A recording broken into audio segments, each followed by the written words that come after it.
Hello बच्चों, जय Hind. Class 12 के जो हमारे आईएससी स्टूडेंट्स हैं उनके लिए आज का ये वीडियो होने वाला है application of calculus in commerce and economics. इसकी आप लोगों ने डिमांड करी है, काफ़ी सारे कमेंट्स में आप लोगों ने कहा कि इस चैप्टर के ऊपर मैं एक वीडियो बनाऊं। बच्चों, application of calculus in commerce and economics ये चैप्टर जो है काफ़ी आसान चैप्टर आप लोगों के लिए होने वाला है। स्पेशली जो हमारे कॉमर्स स्टूडेंट्स हैं, आप लोगों ने ऑलरेडी इकोनॉमिक्स में revenue cost, marginal revenue, marginal cost, average cost, इन सब टर्म्स के बारे में आप लोगों ने पढ़ा हुआ है। तो उसी को थोड़ा अब एक मैथमेटिकल नजरिए से हम लोग यहाँ पे जरा उन सब चीज़ों को यहाँ पे फाइंड करने की कोशिश करेंगे।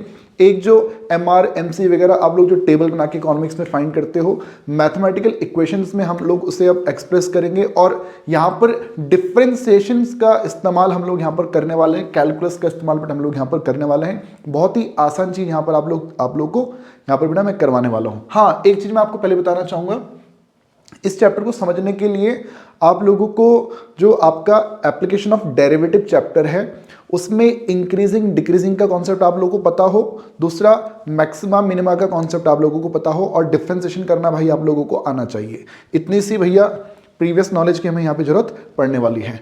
फिर भी मैं आपको एक बात बता देता हूँ कि जब भी कभी बात करें इंक्रीजिंग फंक्शन की, जब भी कभी बात करी जाए इंक्रीजिंग फंक्शन की, तो देखो इंक्रीजिंग फंक्शन का मतलब समझ लो, ठीक है? फिर क्वेश्चन जब आएगा तो फिर दिक्कत नहीं आएगी। इंक्रीजिंग फंक्शन का मतलब रहेगा एक ऐसा फंक्शन जिसमें x और y के बीच में ना डायरेक्ट रिलेशन होता है। अगर मैं बोलूं कि x को इंक्रीज कर दें, x1 से x2 कर दें, तो इससे y पर क्या इंपैक्ट पड़ेगा? तो आप बोलेंगे कि y भी इंक्रीज हो जाएगा, वो y1 से y2 हो जाएगा। x के इंक्रीज होने से y इंक्रीज हो जाता है। मैं कहूं कि x को डिक्रीज कर दो तो आप कहेंगे y भी डिक्रीज हो जाएगा। So there is a direct relation between x and y, right? ऐसे अगर मैं बोलूं कि x को इंक्रीज किया तो y इंक्रीज, x को डिक्रीज किया तो y डिक्रीज। इस तरह के जो क्वेश्चंस होते हैं बेटा, याद रखिए वहां पर अगर मान लो इस इक्वेशन की अगर हम बात करें, लेट्स से ये है y इक्वल टू fx, तो याद रखिएगा इस सिचुएशन में हमारा जो डेरिवेटिव है वो ग्रेटर देन जीरो आएगा। ये याद रखो, इंक्रीजिंग की सिचुएशन में हमारा डेरिवेटिव ग्रेटर देन जीरो आएगा भाई। वहीं एक डिक्रीजिंग फंक्शन नाम की चीज होती है, वहीं एक डिक्रीजिंग फंक्शन नाम की चीज होती है। इसमें क्या होता है, यहां पर x और y के बीच में इनवर्स रिलेशन देखने को मिलता है। इनवर्स रिलेशन यहां पर अगर कुछ इस तरह से आपको फंक्शन आपको देखने को मिलेगा, डाउनवर्ड स्लोपिंग, जैसे ये x1 है और ये y1 है। इस x के इंक्रीज होने से बेटा आपका ये जो y है वो डिक्रीज हो जाएगा, x के इंक्रीज होने से y डिक्रीज हो जाएगा। तो आप क्या देखते हो कि x और y के बीच में एक इनवर्स रिलेशन देखने को मिलता है। x इंक्रीज तो y डिक्रीज, मैं कहूं कि x डिक्रीज तो y इंक्रीज। तो भाई यहां पर जो है अगर मान लो ये कर्व अगर है y इक्वल टू fx, तो आप अगर इसका डेरिवेटिव करोगे ना बच्चे तो वो लेस देन जीरो होगा। इंक्रीजिंग फंक्शन में डेरिवेटिव पॉजिटिव होता है, डिक्रीजिंग फंक्शन में डेरिवेटिव नेगेटिव होता है। लेट्स से मैं आपसे बोलूं कि show that marginal revenue is increasing, marginal revenue MR is increasing, तो आपने MR का डेरिवेटिव करना है। मैं बोलूं कि एवरेज कॉस्ट इज डिक्रीजिंग, तो आपने एवरेज कॉस्ट का डेरिवेटिव करना है। जिस भी चीज को इंक्रीजिंग डिक्रीजिंग बोले उसका डेरिवेटिव कर देना। चेक करो आपका आंसर पॉजिटिव आता है या नेगेटिव आता है, सिंपल, ठीक है? मैं बोलता हूं कि रेवेन्यू इज इंक्रीजिंग, तो भाई रेवेन्यू का डेरिवेटिव कर दो। मैं बोलता हूं कि marginal average cost is increasing, तो मार्जिनल एवरेज कॉस्ट निकालने के बाद उसका डेरिवेटिव करो। जिसको भी इंक्रीजिंग या डिक्रीजिंग करने के लिए बोले उसका आप लोगों ने डेरिवेटिव कर देना है, सिंपल, ठीक है? सो बाकी क्वेश्चन अभी मैं कराऊंगा तो तब भी हम इसको देखेंगे यार, ओके? अच्छा, अब इसमें बेटा एक कॉन्सेप्ट आता है आपका मैक्सिमाइजेशन एंड मिनिमाइजेशन का। Maxima minima application of derivative में बेटा आप लोगों ने पढ़ रखा होगा। देखो ये एप्लीकेशन ऑफ डेरिवेटिव जिसने ना पढ़ा हो, इस वीडियो के डिस्क्रिप्शन में मैं लिंक दे दूंगा, वहां से आप पढ़ सकते हैं पूरे चैप्टर को। देखिए y इक्वल टू fx, बच्चे जब मैं बोलूंगा, अगर मैं बोलूं कि इस y की मैक्सिमम वैल्यू चाहिए, ये y यानी कि ये y आपका रेवेन्यू हो सकता है या आपका प्रॉफिट हो सकता है। मैं चाहता हूं कि प्रॉफिट मैक्सिमम हो जाए, मैं चाहता हूं रेवेन्यू मैक्सिमम हो जाए, हमारी सेल्स हमारी मैक्सिमम हो जाए। या फिर ये y जो है हम चाहते हैं कि इस y की मिनिमम वैल्यू आ जाए। तो मिनिमम में मैं कह सकता हूं कि हमारी जो एवरेज कॉस्ट है वो मिनिमम हो जाए, हमारी जो टोटल कॉस्ट है वो मिनिमम हो जाए। तो इन सब सिचुएशन में जब भी मैक्सिमा और मिनिमा की बात आएगी भाई, तो सिंपल है भैया, हम लोगों को यहां पर सेकंड डेरिवेटिव टेस्ट यूज करना है। आप लोगों ने क्या करना है, सबसे पहले फाइंड करना है dy बाई डी एक्स। सबसे पहला काम find dy by d x. उस dy बाई डी एक्स को पुट करो 0, फाइंड करो वैल्यू ऑफ x, फिर फाइंड करो सेकेंड डेरिवेटिव। अगर सेकेंड डेरिवेटिव पॉजिटिव है, अगर y का सेकेंड डेरिवेटिव पॉजिटिव है, ग्रेटर देन 0 है, तो समझ जाना y क्या होगा, y मिनिमम होगा। अगर मैं बोलूं कि y का सेकेंड डेरिवेटिव नेगेटिव है, तो समझ जाना भाई कि जो हमारा y है दिस इज मैक्सिमम। मैं बोलूं कि एवरेज कॉस्ट मिनिमम होनी चाहिए, एवरेज कॉस्ट मिनिमम होनी चाहिए, तो आप लोग सबसे पहले एवरेज कॉस्ट का डेरिवेटिव करोगे, उस एवरेज कॉस्ट के डेरिवेटिव को 0 पुट करोगे, उसका सेकेंड डेरिवेटिव निकालोगे और सेकेंड डेरिवेटिव आपका पक्का पॉजिटिव आएगा। दैट्स इट, ठीक है ना। सो बच्चे, इन चीजों को मैं यहां पर यूज लगातार निरंतर करते रहूंगा यार। ओके, तो बच्चा लोग, अब यहां पर मैं आपको कुछ टर्म्स के बारे में बताना चाहूंगा जो आप लोगों ने ऑलरेडी इकोनॉमिक्स में आप लोगों ने पढ़ रखी। जैसे रेवेन्यू के बारे में आप जानते हैं, मार्जिनल रेवेन्यू आप जानते हैं, एवरेज रेवेन्यू आप जानते हैं, demand function, demand law, supply function, है ना। तो ये सब चीजें आप लोगों को मालूम है। कॉस्ट के बारे में आपको मालूम है, एवरेज कॉस्ट, फिर MR MC, इन सब के बीच में आपको रिलेशंस आपने ऑलरेडी माइक्रो इकोनॉमिक्स में आप लोगों ने यहाँ पे पढ़ रखे हैं अच्छे से यार, ठीक है। बस उसी का ही अब एक मैथमेटिकल एस्पेक्ट में आप लोगों को यहाँ पे बताना चाहूंगा यार। ओके, सब आता होगा, ज्यादा डेफिनेशंस में नहीं लिखाऊंगा, लेकिन टर्म्स जो हम यहाँ पर यूज करेंगे उसके बारे में मैं आपको जरूर इधर बता देता हूँ। जैसे सबसे पहली चीज बेटा हम यहाँ पे देखने वाले हैं कॉस्ट, जिससे हम C से रिप्रेजेंट करेंगे और कभी कभी हम इसको TC के जरिए भी हम इसको रिप्रेजेंट किया करेंगे, ठीक है। ये जो कॉस्ट है बेटा, कॉस्ट आप जानते हैं कि ऐसा एक्सपेंस जो किसी सेवा को प्रदान करने में किया जाता है। किसी भी सर्विस को जब हम प्रोवाइड करते हैं तो भैया कुछ तो एक्सपेंसेस हमारे होते हैं, या फिर किसी भी प्रोडक्ट को जब हम बनाते हैं तो प्रोडक्ट मैन्युफैक्चरिंग में हमें खर्चा करना पड़ता है भाई। किसी भी प्रोडक्ट का उत्पादन जब आप करते हैं, प्रोडक्शन जब आप करते हैं, तो जो भी एक्सपेंसेस आप करने वाले हैं वो सब क्या है, वो टोटल कॉस्ट के अंदर आ जाते हैं। तो मैं कह सकता हूं कि टोटल कॉस्ट का मतलब है कि all the expenses incurred in rendering a service और मेकिंग अ प्रोडक्ट, ये मैं यहां पर कह सकता हूं यार। अब ये जो कॉस्ट है बेटा, ये कॉस्ट में बेसिकली दो चीजें यहां पर जुड़ी होती हैं। एक हमारी होती है fixed cost, fixed cost short में FC लिखेंगे, और दूसरा हमारा होता है variable cost, variable cost short में इसको हम लोग VC के जरिए इसको हम पुकारा करेंगे। जब हम फिक्स्ड कॉस्ट में वेरिएबल कॉस्ट को प्लस करते हैं बेटा, तब जाके हमारी टोटल कॉस्ट बना करती है यार, तब जाके भाई हमारी टोटल कॉस्ट बना करती है। इस नियम को आप लोग याद रखेंगे। अब यहां पर ही बेटा एक चीज और याद रखिएगा कि फिक्स्ड कॉस्ट का मतलब क्या है, एक ऐसा खर्चा जो फिक्स है, जो जाना ही जाना है, चाहे प्रोडक्शन हो रहा हो या ना हो रहा हो।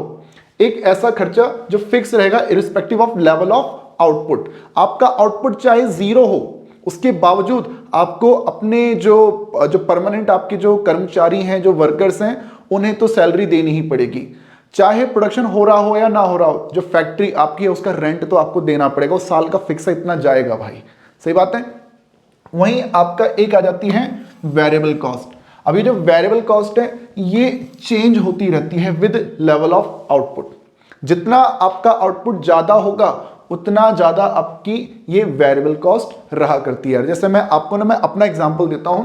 जैसे मैंने भी अपनी एक ऐप बना रखी है श्रीराम एडुमित्रा के नाम से, बट ये जो ऐप है ना, अब इसमें भैया आप जानते हैं, क्योंकि अब ये टेक्निकल वाला काम तो हमें आता नहीं है, तो ये हमने आउटसोर्स कर रखा है भाई कि एक काम करो, हमारी ऐप वगैरह को तुम ही मैनेज कर दिया करो, किसी बाहर किसी दूसरी कंपनी को। तो उन्होंने बोल दिया भैया साल के 20,000 रुपये तो हम आपसे लेंगे ही लेंगे, ठीक है, साल के 20,000 रुपये तो हम आपसे जरूर लेंगे, वो हमारी ऐप का पूरा मेंटेनेंस वगैरह का जो है आपको पे करना है। उसके बाद अलग से जितने स्टूडेंट्स को आप अपनी ऐप पे एनरोलमेंट दोगे ना, हम हर स्टूडेंट का आपसे 100 रुपये लेंगे। हर स्टूडेंट का आपसे 100 रुपये अलग से लेंगे। यानी कि अगर मान लो मैंने अगर 50 स्टूडेंट्स को अगर मैं एनरोलमेंट देता हूं अपनी ऐप पर, मैं अपनी ऐप पर 50 स्टूडेंट्स को एनरोलमेंट देता हूं, तो उस सिचुएशन में 50 इंटू 100 यानी कि 5,000 रुपये अलग से मैं इन ऐप वालों को पे करूंगा भाई। 20,000 रुपये तो पे कर ही रहा हूं, अलग से 5,000 रुपये भी पे करूंगा। फिर अलग से फिर कुछ ही टाइम बाद 200 और स्टूडेंट मेरे पास आते हैं जो कहते हैं सर हमें भी अपनी ऐप पर एनरोलमेंट देते हो, हम आपसे लाइव पढ़ना चाहते हैं। तो भाई अलग से फिर 200 इंटू फिर लगा लो 100, तो ये 20,000 रुपये अलग से। तो मतलब जैसे जैसे स्टूडेंट्स बढ़ते रहेंगे ये एक्सपेंस मेरा अलग से जाता रहेगा।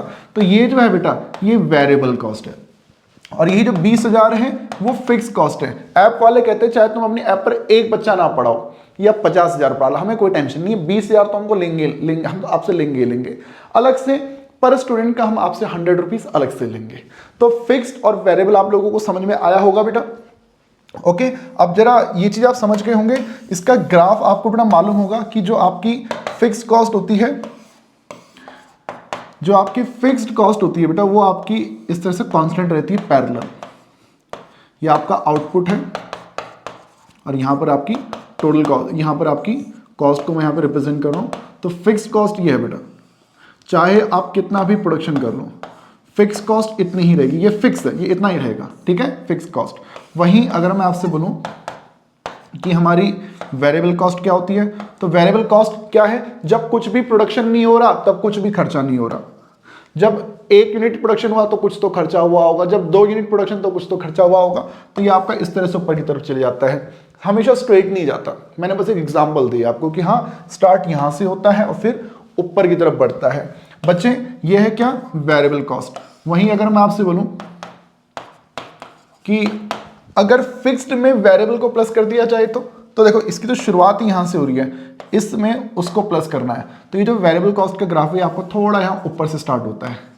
ये जो चीज है बेटा ये आपके फिक्स्ड कॉस्ट को रिप्रेजेंट कर रही है, ठीक है। फिर उसके बाद जितना वेरिएबल कॉस्ट बढ़ेगी ये ग्राफ ये उतना ज्यादा ऊपर जाएगा, तो ये आपकी हो जाती है टोटल कॉस्ट। ये आपकी हो जाती है भाई टोटल कॉस्ट, ठीक है। अच्छा सर, ये चीज आप लोग समझ गए। अब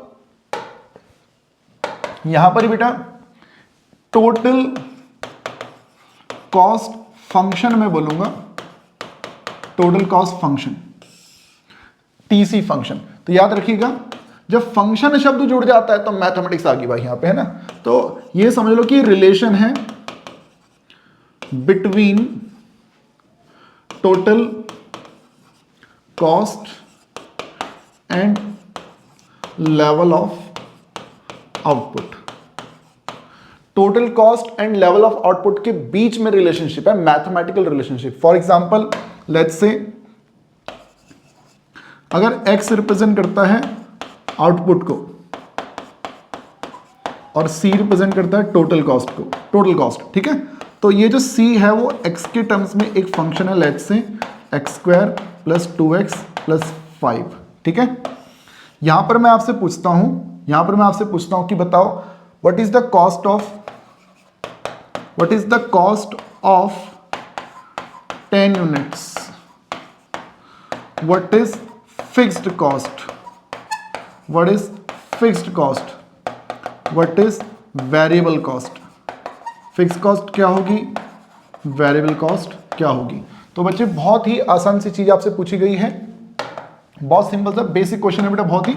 तो देखिएगा जो कॉस्ट हमारे पास है बेटा x के टर्म्स में वो है क्या, x² + 2x, x² + 2x + 5। ये x हमें ये बताता है कि आप कितना यूनिट्स का प्रोडक्शन कर रहे हो। लेट्स से मुझसे क्या पूछा गया, what is the cost of 10 units. कह रहे कि अगर हम 10 यूनिट्स का प्रोडक्शन करें तो बताओ कितना खर्चा होगा, तो हमारी जेब से कितना पैसा लगेगा भाई।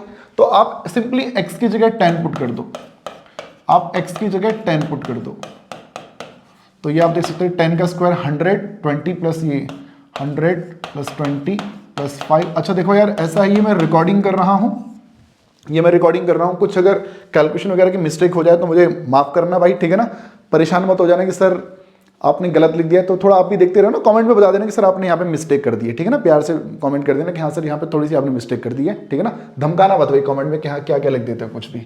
ओके चलिए सेकेंड पार्ट में, what is fixed cost. Fixed cost, जब हम फिक्स्ड कॉस्ट बोलते हैं तो फिक्स्ड कॉस्ट की सिचुएशन में बेटा देखो फाइंड करना है, इक्वेशन आपको दे दी है, तो यहां पर मैं आपको एक बात बता देता हूं, जब इक्वेशन दे रखी है और फिक्स्ड कॉस्ट निकालनी हो तो तरीका क्या रहता है। देखो ये जो 125 है ना, इसमें वेरिएबल कॉस्ट भी जुड़ी हुई है, इसमें फिक्स्ड कॉस्ट भी जुड़ी हुई है, बट आपको अभी ये नहीं मालूम कि इसमें फिक्स्ड वाला पार्ट कितना है और वेरिएबल वाला पार्ट कितना है। तो जब भी फिक्स्ड कॉस्ट आपको जानना हो तो उस सिचुएशन में एक काम करना, आप सिंपली x की जगह 0 पुट कर देना। जब आपका x इक्वल टू 0 होगा ना तो उस सिचुएशन में याद रखिएगा fixed cost and total cost दोनों आपकी सेम होंगी, क्योंकि जब आप कुछ भी प्रोडक्शन नहीं कर रहे, कुछ भी नहीं बना रहे, भाई मैंने अभी ऐप का एग्जांपल दिया, मैंने ऐप बनवा ली, 20,000 रुपए दे दिए, अभी एक भी बच्चे को अपनी ऐप पर मैंने एनरोलमेंट नहीं दिया, तो अभी मेरी टोटल कॉस्ट गई कितनी, लगा कितना मेरा पैसा, 20,000 रुपए। वो 20,000 रुपए ही मेरी फिक्स कॉस्ट है अभी। हाँ जैसी एक बच्चे का एनरोलमेंट हो जाएगा तो अब मेरी टोटल कॉस्ट 20,100 रुपये हो जाएगी, 100 रुपये फॉर लाइक एनरोलमेंट चार्जेस, ठीक है ना, तो 100 इंटू 1 100 रुपये के चार्जेस प्लस 20,000 तो 20,100 20,100 ये मेरी टोटल कॉस्ट है, जिसमें से 20,000 क्या है मेरी फिक्स्ड एंड 100 मेरा क्या है वेरिएबल। तो जो 20,000 है ये कब की बात है, जब मेरा प्रोडक्शन कुछ भी नहीं था, जब आउटपुट 0 है। जब आउटपुट आपका 0 है तो फिक्स्ड कॉस्ट और टोटल कॉस्ट दोनों सेम होंगे, तो आप C0 फाइंड कर लो। सिंपली यहां पर आप x की जगह 0 रख लो, 0 का स्क्वायर प्लस 2 इंटू 0 प्लस 5 और ये बेटा आपका, ये आपका बन जाएगा 5।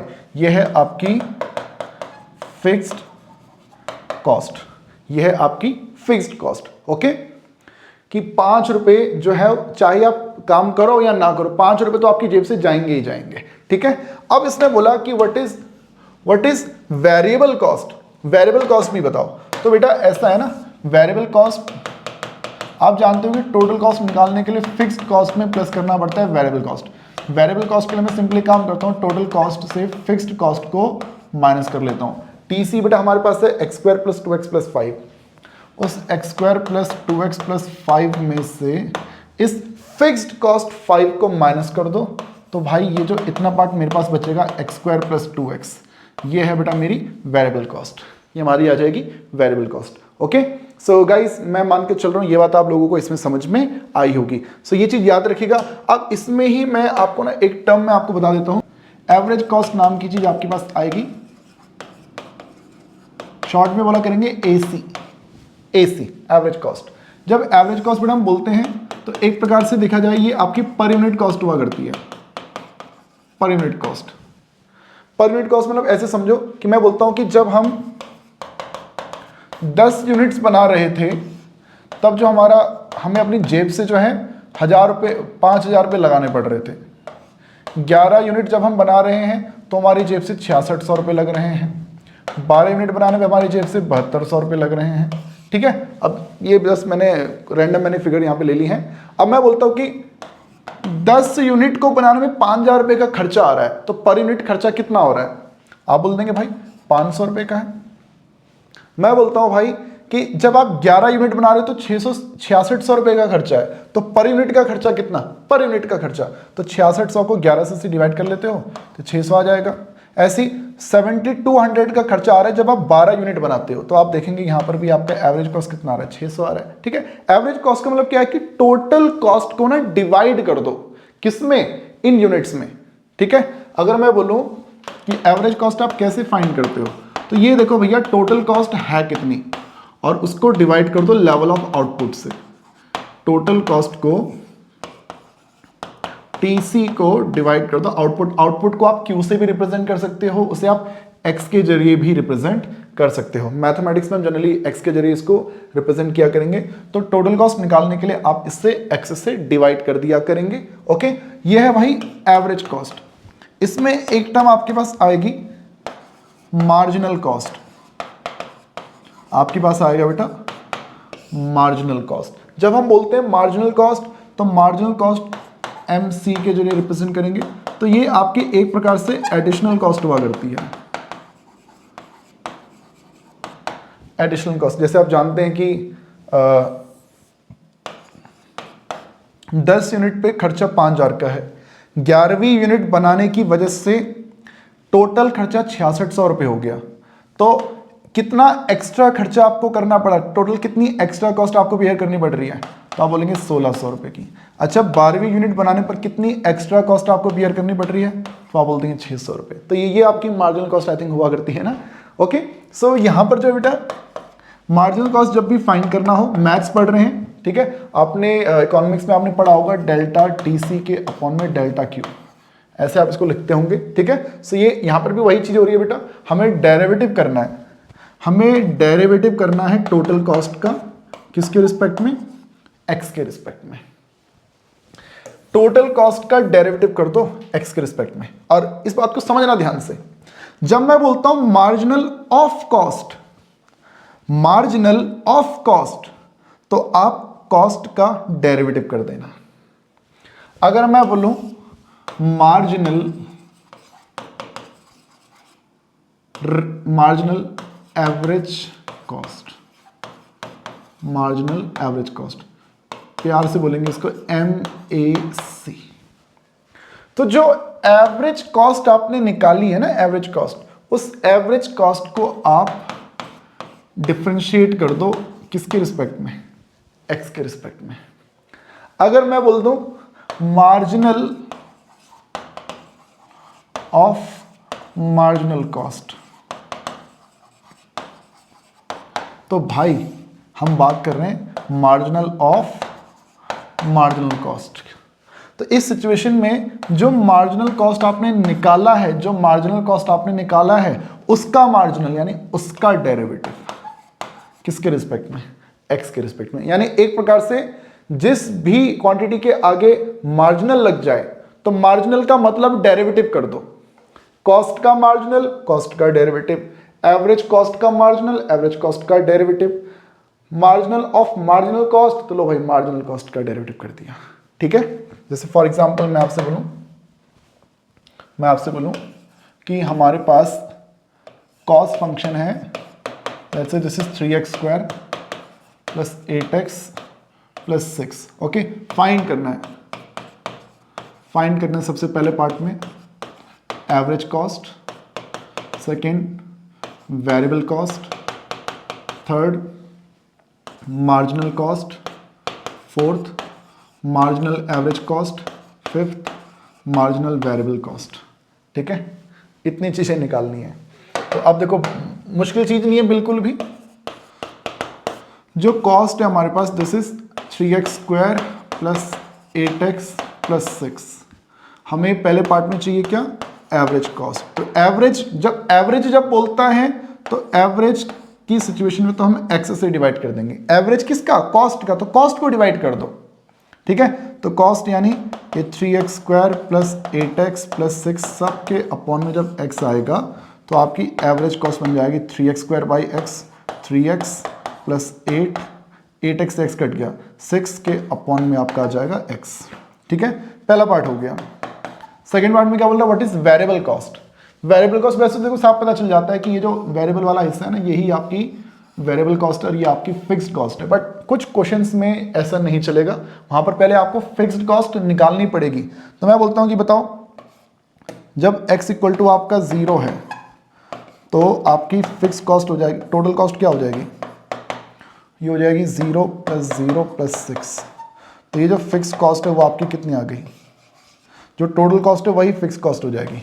आपको चाहिए वेरिएबल कॉस्ट, तो टोटल कॉस्ट से फिक्स्ड कॉस्ट को माइनस कर दो, टीसी से एफसी को माइनस कर दो, टीसी से 3x स्क्वायर प्लस 8x से उस 6 को माइनस कर दो, तो ये आपकी आ जाएगी वेरिएबल कॉस्ट। ओके, फिर हमें क्या चाहिए, मार्जिनल कॉस्ट। मार्जिनल कॉस्ट भाई किसका मार्जिनल, कॉस्ट का मार्जिनल। तो भाई कॉस्ट का डेरिवेटिव कर दो एक्स के रिस्पेक्ट में। हेलो ओके, कॉस्ट का डेरिवेटिव कर दो एक्स के रिस्पेक्ट में। डेरिवेटिव किसका, कॉस्ट का। कॉस्ट का है भाई 3x square plus 8x plus 6। तो लो भाई 3x स्क्वायर का डेरिवेटिव 6x, 8x का डेरिवेटिव 8 और 6 का डेरिवेटिव 0, मार्जिनल कॉस्ट हो जाएगा। फिर इसने क्या बोला, क्या निकालो, फिर कहता है marginal average cost, marginal of average cost. तो भाई डेरिवेटिव किसका करोगे? एवरेज कॉस्ट का।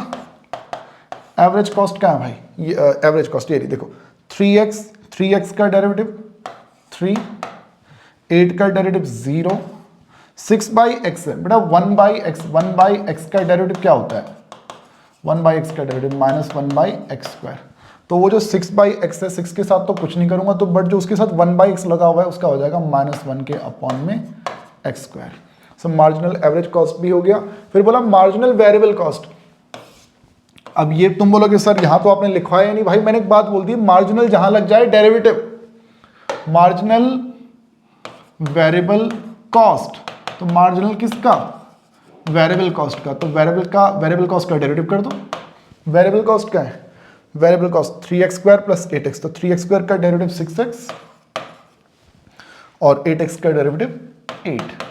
सो आपकी जो मार्जिनल कॉस्ट है और वो वेरिएबल कॉस्ट दोनों एक दूसरे के इक्वल ही आएंगी यार, ठीक है। सो ये चीज याद रखिएगा भाई, ठीक है। अभी क्वेश्चंस पे भी आऊंगा, फिलहाल भी बस एक बार कॉन्सेप्ट में आप लोगों को बता रहा हूं कि कैसे कैसे रहता है। ओके, सो ये हो जाता है।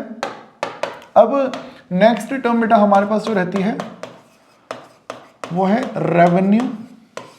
रेवेन्यू की बेटा अब हम यहाँ पे बात करने वाले हैं।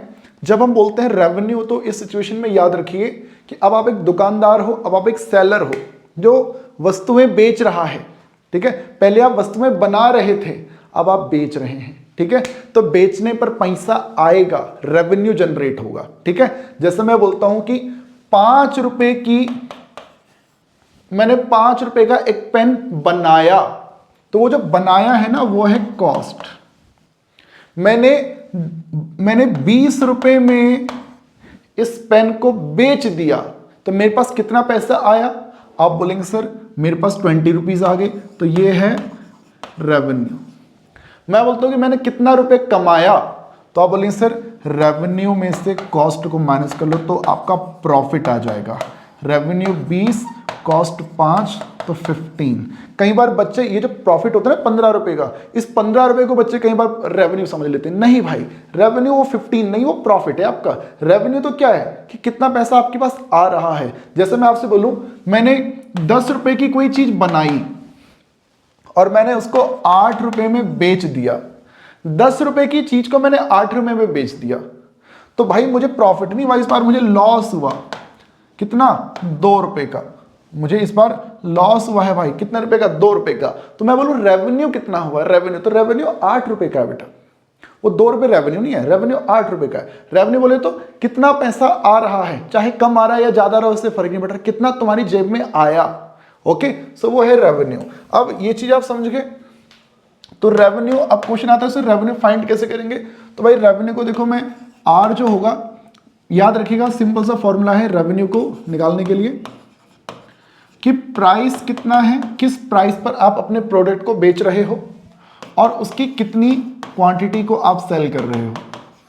प्राइस को स्मॉल p के जरिए मैं ऐसे रिप्रेजेंट कर सकता हूं और क्वांटिटी को हम अगर x के जरिए रिप्रेजेंट करें तो ये आपका इस तरह से रेवेन्यू बन के आ जाता है। कॉस्ट में आप लोगों ने देखा कि हाँ, कॉस्ट जो है वो फिक्स्ड कॉस्ट भी होती है, वेरिएबल कॉस्ट भी होती है। रेवेन्यू कोई फिक्स्ड रेवेन्यू नाम की चीज नहीं होती भाई, ठीक है ना। आप अगर आप एक दुकानदार हो तो सामान अगर बेचोगे तो रेवेन्यू आएगा, नहीं बेचोगे तो रेवेन्यू 0 रहेगा। जब कुछ भी नहीं बेच रहे तो रेवेन्यू कितना? 0। जब x 0 तो r भी 0, ये चीज याद रखिएगा। अब यहां पर ही मैं आपसे एक चीज बोल सकता हूं कि बताओ क्या एवरेज रेवेन्यू नाम की भी चीज हो सकती है? एवरेज रेवेन्यू, हाँ जी। जैसे थोड़ी देर पहले बताया था कि जैसे एवरेज कॉस्ट के लिए आप कॉस्ट को x से डिवाइड कर रहे थे, एवरेज रेवेन्यू के लिए बेटा याद रखिएगा जो भी आपका टोटल रेवेन्यू है TR, टोटल रेवेन्यू TR, उसको x से डिवाइड कर दो, ये आपका एवरेज रेवेन्यू आ जाएगा। अगर मैं बोलूं कि मार्जिनल रेवेन्यू नाम की भी कोई चीज हो सकती है, हाँ जी हो सकती है। MR, जो अभी थोड़ी देर पहले फंडा बताया था ना कि मार्जिनल जहां लग जाए उसका डेरिवेटिव, तो रेवेन्यू का डेरिवेटिव x के रिस्पेक्ट में। अगर मैं बोलूं marginal average revenue, marginal average revenue, तो MAR, तो यहां पर इस बार एवरेज रेवेन्यू जो आपका है उसका डेरिवेटिव कर दो x के रिस्पेक्ट में, ये आपका हो जाएगा मार्जिनल एवरेज रेवेन्यू। मार्जिनल जहां लग गया भैया उसका डेरिवेटिव, एवरेज रेवेन्यू का मार्जिनल कर दिया जी, कोई दिक्कत नहीं है, ठीक है। सो ये चीज हमारी बन के आ जाती है बेटा। अब ऐसा है भाई, ये जो रेवेन्यू फंक्शन हमारा रहता है, जैसे कि मैंने आपको अभी बोला बेटा कि जो रेवेन्यू जो है ये आपका फिक्स्ड रेवेन्यू नाम की कोई चीज नहीं होती। कुछ नहीं बेचोगे तो कुछ भी पैसा नहीं आएगा, क्वांटिटी रेवेन्यू। तो ये इस तरह से बेटा इसका ग्राफ आपको देखने को मिल सकता है, ठीक है। और जरूरी नहीं है कि लीनियर हो, टेढ़ा मेढ़ा कर्व भी आपको देखने को मिल सकती है। बस एक एग्जांपल है कि शुरुआत इसकी कहां से होने वाली है, यहाँ ओरिजिन से, ठीक है। सो ये आपका टोटल रेवेन्यू रहता है। यहां पर ही बेटा अब आपको एक चीज मैं बता देता हूं, प्रॉफिट कब होगा? प्रॉफिट तब होगा जब रेवेन्यू ज्यादा हो, किससे? कॉस्ट से। रेवेन्यू ज्यादा हो किससे? कॉस्ट से, तो आपको प्रॉफिट होगा। प्रॉफिट क्या होगा भाई? अगर मैं पूछूं प्रॉफिट क्या है तो आप बोल देना रेवेन्यू माइनस कॉस्ट। अच्छा, लॉस कब होगा? लॉस कब होगा? ऑब्वियसली सर ये क्या चीज बता रहे हो, जब रेवेन्यू कम होगा, किससे? कॉस्ट से। अगर मैं बोलूं लॉस कितना हुआ तो भैया आप बोल देना कॉस्ट माइनस रेवेन्यू। या फिर ये जो आपका अगर पूछा जाए कि लॉस कितना है तो भाई आप रेवेन्यू में से कॉस्ट को माइनस कर लो, ठीक है। आपका आंसर नेगेटिव आ जाएगा, नेगेटिव में जो भी आ रहा है वही आपका लॉस है, ठीक है। बस ये चीज याद रखिए कि हाँ, लॉस की सिचुएशन में रेवेन्यू कम रहता है, कॉस्ट आपकी ज्यादा रहा करती है। ऐसे ही यहां पर बेटा आपको एक टर्म देखने को मिल सकती है break even. Break even, break even कब देखने को मिलता है? वो सिचुएशन जब आपका रेवेन्यू एंड कॉस्ट दोनों ही एक दूसरे के इक्वल आ जाए। जब रेवेन्यू एंड कॉस्ट दोनों ही एक दूसरे के इक्वल आ जाए तो वो सिचुएशन हमारी कहलाती है ब्रेक इवन पॉइंट, ठीक है। जैसे मैं आपसे कह सकता हूं कि ये आपका रेवेन्यू फंक्शन है RX, ठीक है, और ये आपकी है कॉस्ट फंक्शन, ये आपका है कॉस्ट फंक्शन CX। शुरुआती टाइम पे आप देख सकते हैं बेटा कि आपकी जो कॉस्ट है वो ऊपर है, रेवेन्यू आपका कम है, तो ये पूरा हिस्सा जो है वो लॉस है, ठीक है। ये वाला हिस्सा जिसमें रेवेन्यू ऊपर है कॉस्ट नीचे है, तो ये पोर्शन जो आपका रहेगा ये प्रॉफिट का रहेगा। और ये वाला पार्ट देखो बेटा, जहां पर आपके रेवेन्यू और कॉस्ट दोनों एक दूसरे के इक्वल हैं, तो ये पॉइंट आपका क्या रहता है? ब्रेक इवन, यानी कि यहाँ पे ना तो हमें प्रॉफिट हो रहा है ना ही हमें यहाँ पे लॉस हो रहा है यार, ठीक है। ब्रेक इवन पॉइंट आपको एक भी देखने को मिल सकता है, कई बार दो ब्रेक इवन भी हो जाते हैं। जैसे आप लोगों ने इकोनॉमिक्स में देखा होगा कि आपका कॉस्ट का ग्राफ कुछ इस तरह से बनता है ना, और ये आपका है कॉस्ट और ये आपका हो गया रेवेन्यू, कॉस्ट और ये आपका हो गया रेवेन्यू। तो यहां पर आप देखेंगे कि कॉस्ट जो एक टाइम ऐसा आया था जब रेवेन्यू ऊपर हो गया था, कॉस्ट नीचे हो गई थी, बट दोबारा से कॉस्ट बढ़ गई और रेवेन्यू कम हो गया। समझ पा रहे हो? तो इस बार यहां पे आपको दो ब्रेक इवन देखने को मिल रहे हैं, तो ऐसा भी कभी कभी देखने को मिल सकता है भाई, ठीक है। सो ये चीज होती है। तो बेटा मैं अब आपको सीधा मैं क्वेश्चंस की तरफ लेकर चलता हूं। आपकी ये एस चांद वाली आपकी बुक है, तो एक स्टूडेंट से मैंने ये बुक मांगी है और फिर ये क्वेश्चन बेटा मैंने आप लोगों के लिए सेलेक्ट किए हैं, तो ये बेटा मैं आप लोगों को एक बार करवा देना चाहता हूँ। एक बार देखिएगा भाई, जैसे क्वेश्चन नंबर 1 ये दिख रहा है आपको क्लियर यार? अरे छोटा छोटा दिख रहा है भाई, तो छोटा छोटा दिख रहा है। अब देखिए बड़ा बड़ा दिख रहा है, बड़ा बड़ा बड़ा, आई थिंक ब्लरी आ रहा है यार, थोड़ा सा ब्लरी आ रहा है भाई, है तो ठीक यार, फोकस आई थिंक सेट नहीं है। ओके, सो अब ठीक दिख रहा है, चलिए ओके फाइन। सो देखिएगा बेटा, सबसे जो पहला क्वेश्चन हमारे पास है और पहले क्वेश्चन का भी जो पहला पार्ट हमारे पास है, कहते हैं कि company starts producing pens and find that the production cost of each pen is 10 rupees. Each pen की जो प्रोडक्शन कॉस्ट है बेटा this is 10 rupees and the fixed expenditure of the production is 4500 रुपए। अच्छा, फिक्स्ड कॉस्ट भी दे दी, fixed cost दे दी कितनी? 4500 रुपए। अच्छा, each pen is sold for ₹25। अब डिटरमाइन करना है पहले पार्ट में कॉस्ट फंक्शन, रेवेन्यू फंक्शन, फिर निकालना है ब्रेक इवन। 3 चीजें बेटा हमको यहां पे निकालनी है। तो बच्चा लोग ऐसा है ना, इस बात को समझो, इस तरह के क्वेश्चन में आपको ये तो नहीं बताया कि आप कितने पेन बेचने वाले हो, कितने पेन बनाने वाले हो। तो भाई मैं मान लेता हूं let x pens are sold. तो अब जरा सोचो, जो टोटल कॉस्ट होती है वो होती है variable cost plus fixed cost. Variable cost आपकी क्या है बेटा? वेरिएबल कॉस्ट की कितने पेन बनाओगे। इसने बोला company start producing pen, find that production cost of each pen is ₹10। हर पेन ₹10 का बनेगा, हर एक पेन को बनाने में ₹10 लगेंगे। 2 पेन बनाओगे तो ₹20 लगेंगे, 3 पेन बनाओगे तो ₹30 लगेंगे, एक्स पेन बनाओगे तो ₹10 इंटू एक्स, ये होगी वेरिएबल कॉस्ट। प्लस कुछ फिक्स्ड कॉस्ट भी है, ₹4500 का एक फिक्स्ड वाला खर्चा है, फिक्स्ड एक्सपेंडिचर, दिस इज 4500। सो ये आपकी हो जाएगी टीसी, ये हो गया भाई टीसी। फिर क्या बोलता है, व्हाट इज रेवेन्यू फंक्शन, फिर चाहिए इसको आरएक्स, ये आपका टीसीएक्स निकला है भाई एक्स के टर्म्स में। अब चाहिए रेवेन्यू, तो रेवेन्यू होता है बेटा price into quantity, price into quantity, किस प्राइस पर बेच रहे हो और कितने पेन बेच रहे हो।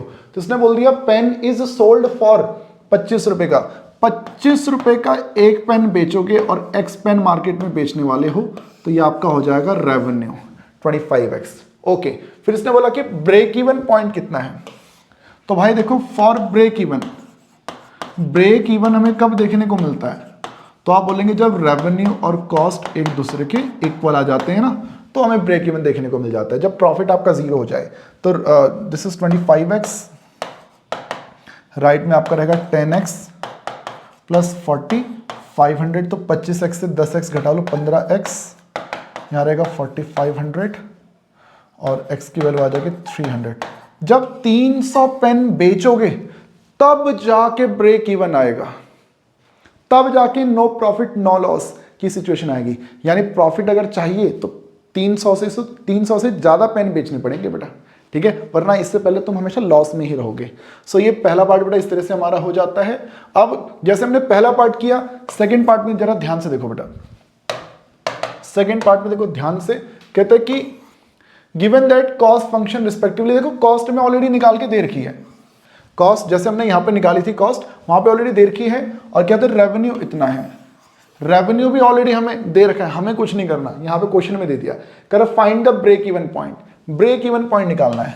तो भाई सेकंड पार्ट में अगर ब्रेक इवन पॉइंट निकालना है तो भैया कॉस्ट को रेवेन्यू के इक्वल रख दो। कॉस्ट है कितनी, x प्लस 40, रेवेन्यू कितना है, this is 10x minus 10x minus 0.2x का स्क्वायर, 10x माइनस में 0.2x स्क्वायर, और उस 0.2x स्क्वायर को लेफ्ट में ले आओ, प्लस का 0.2x स्क्वायर हो जाएगा, x से माइनस करोगे 10x तो माइनस का 9x प्लस का 40 हो जाएगा इक्वल टू 0।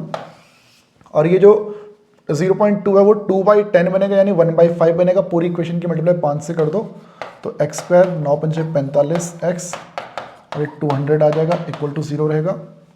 और इसके फैक्टर भी करेंगे तो x माइनस 40 और x माइनस 5 इसके 2 फैक्टर बन जाने चाहिए, x square minus 5x minus 40 minus 200, ठीक है। सो x की एक वैल्यू 40 आ जाएगी और x की एक वैल्यू 5 आ जाएगी। सो ये दो हमारे ब्रेक इवन पॉइंट बेटा यहाँ पर ये निकल जाएंगे यार, ओके। ऐसे ही फिर थर्ड में क्या बोलता है, a company wants to launch a new product, invested 37,500 as fixed cost, ठीक है, एंड 200 रुपये per unit, 200 rupees per unit as the variable cost of production. सोचो बेटा, फिक्स कॉस्ट यहां पे दे दी है कितना 37,500, वेरिएबल कॉस्ट आपको दे दी है कितना 200, तो यहाँ 200x आ जाएगा। फिर क्या रेवेन्यू भी दे रखा है, the revenue function for the, revenue function आपको ऑलरेडी निकाल के दे रखा है, तो ये क्वेश्चन आप खुद से करना, ठीक है ना। यहाँ पे ब्रेक इवन निकालना है तो रेवेन्यू आपको ऑलरेडी निकाल के दे रखा है, और जो आपकी जो कॉस्ट फंक्शन बनेगी वो बनेगी 37,500 प्लस 200x। ये बेटा आप इसको खुद से करना, ये आपके हवाले है। बढ़ेंगे नेक्स्ट की तरफ। कहता है भाई कि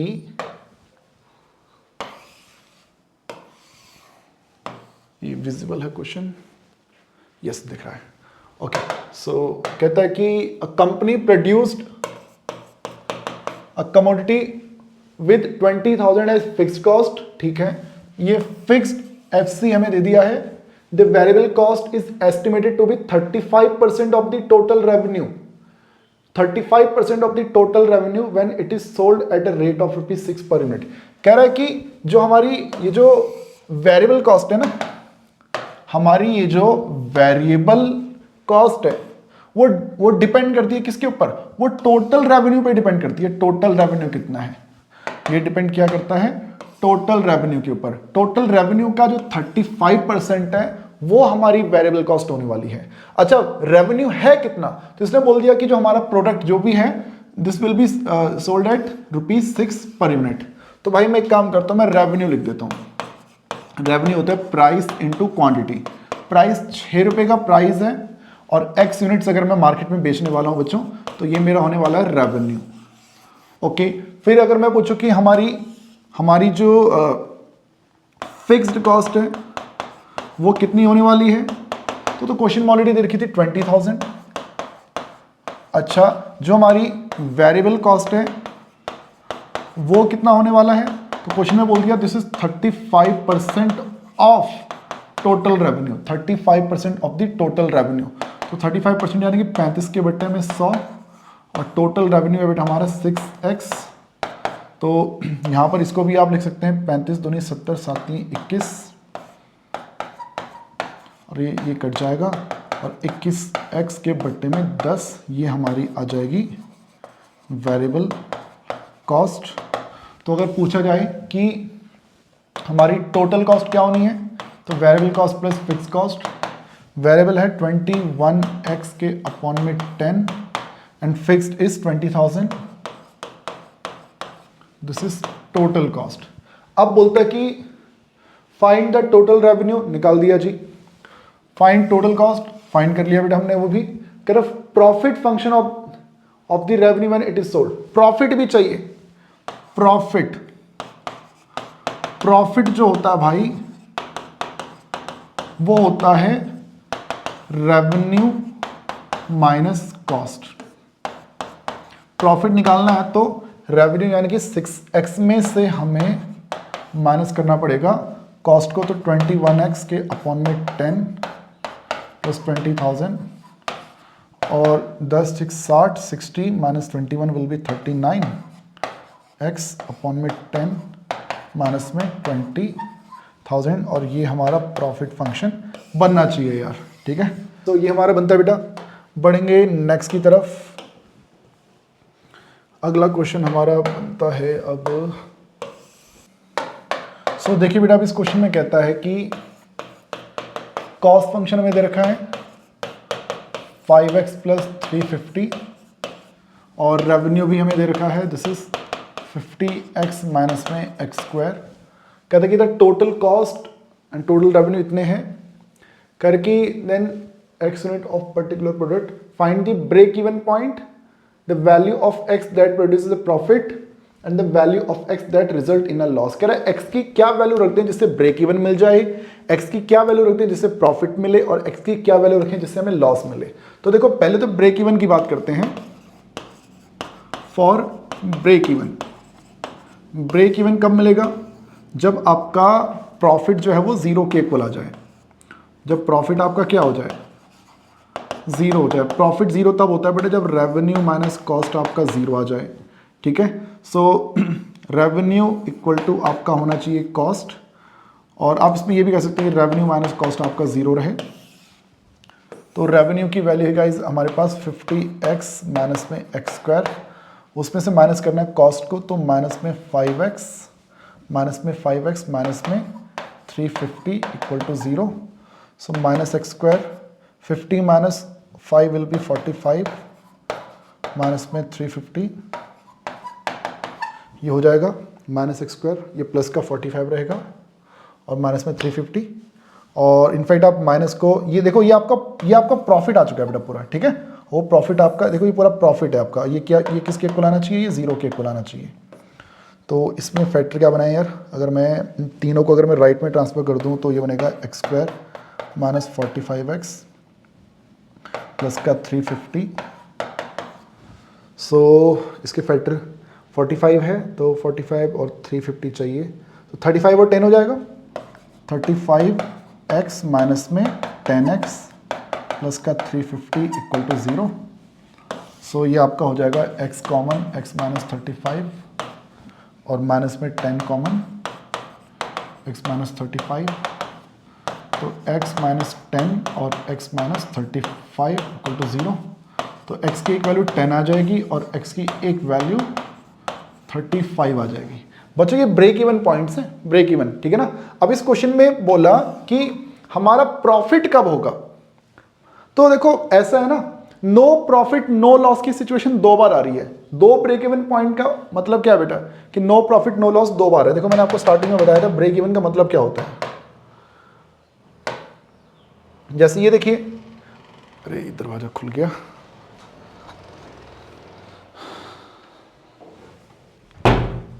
जैसे बेटा यहां पर आप देखिए कि ये आपका कॉस्ट है, कॉस्ट फंक्शन,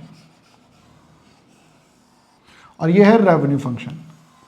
तो रेवेन्यू कॉस्ट के इक्वल एक तो यहां हो जाती है और एक यहां हो जाती है। तो ये जो इतना वाला हिस्सा है जिसमें कॉस्ट ऊपर है रेवेन्यू नीचे है, तो ये लॉस है बेटा आपका। यहां पर प्रॉफिट है, फिर यहां आगे फिर से लॉस है, ठीक है। तो सेम कहानी बेटा यहां पर आप लोगों को देखने को मिलने वाली है। यहां पर भी क्या है कि अगर मान लो ये है आपका रेवेन्यू फंक्शन, ठीक है, और ये है आपका रेवेन्यू और ये है आपकी कॉस्ट। तो ये जो पॉइंट है ये है 10, ये पॉइंट है आपका 35। तो यहां तो लॉस हो रहा है भाई, यहां प्रॉफिट है, फिर यहां लॉस है। तो भाई अगर आप चाहते हो कि हमें प्रॉफिट हो जाए, फॉर प्रॉफिट कब होगा, जब आपका x जो है वो 10 और 35 के बीच में रहेगा, ठीक है। वही अगर मैं बोलूँ लॉस, फॉर लॉस कब रहेगा बेटा आपको, तो वो हिस्सा जहाँ पे कॉस्ट ऊपर है रेवेन्यू नीचे है। तो या तो 10 के पीछे, या तो x जो है वो इस तरफ हो, x लेस देन 10 हो, या आपका जो x है वो 35 के आगे हो जाए, x बड़ा हो जाए किससे, 35 से। तो देख सकते हैं बेटा ये वाला जो पोर्शन है यहाँ पर प्रॉफिट है, यहाँ पे लॉस है, और यहाँ पर आपको लॉस देखने को मिलने वाला है। देखो यहाँ पर क्या बोला गया है कि the cost of manufacturing cost क्या दे रखी है बेटा, of certain item consist of 1600 रुपए एज ओवरहेड। 1600 रुपए तो हमारे क्या है, ओवरहेड। जब हम बोलते हैं ना ओवरहेड्स, तो ये ओवरहेड्स भी आपके एक्सपेंसेस होते हैं, ये आपके इनडायरेक्ट एक्सपेंसेस होते हैं यार। डायरेक्ट इनडायरेक्ट आपने दो प्रकार के एक्सपेंसेस सुने होंगे ना बेटा, तो ये आपके इनडायरेक्ट एक्सपेंसेस हुआ करते हैं। तो ये भी 1600 रुपए एक प्रकार से फिक्स्ड आपका एक्सपेंस दे रखा है 1600 रुपए का, ठीक है। फिर 30 rupees per item as the cost of material पे बेटा आपको 30 रुपए पर आइटम के हिसाब से लगेंगे, क्योंकि पर आइटम है इसलिए एक्स से मल्टीप्लाई कर दी। और फिर आपको लेबर कॉस्ट भी दे दी है फॉर एक्स आइटम्स। ये एक की कॉस्ट नहीं है, ये एक्स की कॉस्ट है, यहां पर एक्स से मल्टीप्लाई नहीं करना। यहां पर ये जो 30 रुपीज पर आइटम बोला हुआ था इसलिए 30 की मल्टीप्लाई एक्स से कर दी, पर ये जो एक्स आइटम से ये सबकी कॉस्ट है, ठीक है। तो इसको भी यहां पर आप प्लस कर दो x² बाय 100, ठीक है। जैसे अगर मैं बोलूं कि 100 आइटम्स हैं तो 100 का स्क्वायर अपॉन में 100, तो 100 रुपीज आ जाएगा। तो ये आपकी लेबर कॉस्ट है, ठीक है। ये पर यूनिट की कॉस्ट होती तो मैं यहाँ पे x से मल्टीप्लाई करता, बट यहाँ पे x आइटम्स की कॉस्ट बोली है इसलिए x से मल्टीप्लाई नहीं करूंगा। सो ये कॉस्ट आ गया भाई मेरे पास। अब इसमें क्या बोला, how many items must be produced to have a minimum average cost. अब असली चीज यहां पे स्टार्ट हो रही है, मिनिमम चाहिए। क्या मिनिमम चाहिए, एवरेज कॉस्ट मिनिमम चाहिए। क्या एवरेज कॉस्ट है तुम्हारे पास, बताओ एवरेज कॉस्ट है भाई तुम्हारे पास। कह रहे सर अभी तो नहीं है, अभी हमारे पास कॉस्ट है, हमें चाहिए एवरेज कॉस्ट। सबसे पहले एवरेज कॉस्ट क्या होती है, कॉस्ट को डिवाइड कर लो x से, 1600 को डिवाइड कर लो x से, 30x को डिवाइड कर लो x से, x² बाई 100 को भी जब आप x से डिवाइड करोगे तो ये ओनली बन जाएगा x के अपॉन में 100। गाइस ये आ गई एवरेज कॉस्ट। और स्टार्टिंग में बताया था बेटा आप लोगों को, शुरुआत में बता दिया था भाई आप लोगों को कि किसी भी चीज को मिनिमम प्रूव करना हो, जैसे मैं बोलूं कि y को मिनिमम प्रूव करो, तो y का फर्स्ट डेरिवेटिव करो, उसे 0 पुट करो, फिर सेकंड डेरिवेटिव करो। सेकेंड डेरिवेटिव पॉजिटिव आ जाए तो बोल देना मिनिमम है। भाई हमें क्या करना है, हमें इस क्वेश्चन में क्या करना है, कह रहे कि क्या मिनिमम हो, मिनिमम होनी चाहिए एवरेज कॉस्ट। तो डेरिवेटिव किसका करोगे, एवरेज कॉस्ट का। अगर बोलता कॉस्ट मिनिमम होनी चाहिए तो किसका डेरिवेटिव, कॉस्ट का डेरिवेटिव। मैं बोलूं रेवेन्यू मैक्सिमम होना चाहिए तो किसका डेरिवेटिव, रेवेन्यू का डेरिवेटिव। यहां मिनिमम चाहिए क्या, एवरेज कॉस्ट, तो एवरेज कॉस्ट का डेरिवेटिव होगा। इसको डिफरेंशिएट करो with respect to x, average cost का डेरिवेटिव निकालो भाई। ये बन जाएगा 16 अपॉन में x है, 1600 के बट्टे में x। इसका डेरिवेटिव करना बता देता हूँ भाई, किसको दिक्कत आए बाद में। फिर इस x को पहले ऊपर भेजते हैं, तो डेरिवेटिव करने के लिए होता है ना, पावर पहले आगे आ जाती है, पावर में से एक माइनस कर देते हैं। तो मैं डायरेक्ट लिख देता हूँ माइनस का 1600 के बट्टे में x स्क्वायर, वो x बाद में डिनोमिनेटर में आ गया, ठीक है। फिर 30 का डेरिवेटिव 0, x बाई 100 का डेरिवेटिव 1 बाई 100, इतना हुआ। इसे 0 पुट करो, इसे 0 पुट करो बेटा, इसे पुट करेंगे 0 तो माइनस 1600 के बट्टे में एक्स स्क्वायर, ये 1 बाई 100 राइट में चले जाएगा, एक्स स्क्वायर राइट में जाएगा, 100 लेफ्ट में आ जाएगा, तो एक्स इक्वल टू आपका हो जाएगा 400, एक्स की वैल्यू आ जाएगी 400, 400 आ गया। अब कहानी खत्म नहीं होती यहां पे, अब सेकेंड डेरिवेटिव करना है। वो जो एवरेज कॉस्ट तुमने निकाली है, अब इसका ही सेकेंड डेरिवेटिव करना है, सेकेंड डेरिवेटिव। तो भाई माइनस 1600 बट्टे एक्स स्क्वायर है, माइनस 1600 के बट्टे में जो एक्स स्क्वायर है उसको ऊपर भेजो, वो एक्स की पावर -2 हो जाएगा। अब डेरिवेटिव करने के लिए -2 की मल्टीप्लाई -1 से होगी इंटू 16 से, तो 3200 के अपॉन में इंटू में एक्स की पावर -3, और वो बन जाएगा 3200 के अपॉन में एक्स का क्यूब। इसका डेरिवेटिव हो जाएगा ये कैसे हुआ, एक्स को मैंने न्यूमरेटर में भेजा, वो जो 1 बाई 100 है उसका डेरिवेटिव 0, आंसर आ गया पॉजिटिव। पॉजिटिव आने का मतलब हमारी जो एवरेज कॉस्ट है, सेकेंड डेरिवेटिव जब पॉजिटिव आता है तो क्या बोलते हैं, average cost is minimum. Second derivative जब नेगेटिव आता है तो क्या बोलते हैं, मैक्सिमम। और कब, जब आप 400 यूनिट का प्रोडक्शन यहां पर करोगे यार। यह है आपका एग्जांपल 7 में, मान के चलो बेटा ये बात आप लोगों को समझ में आई होगी यार। ये देखिएगा बेटा, कहता है कि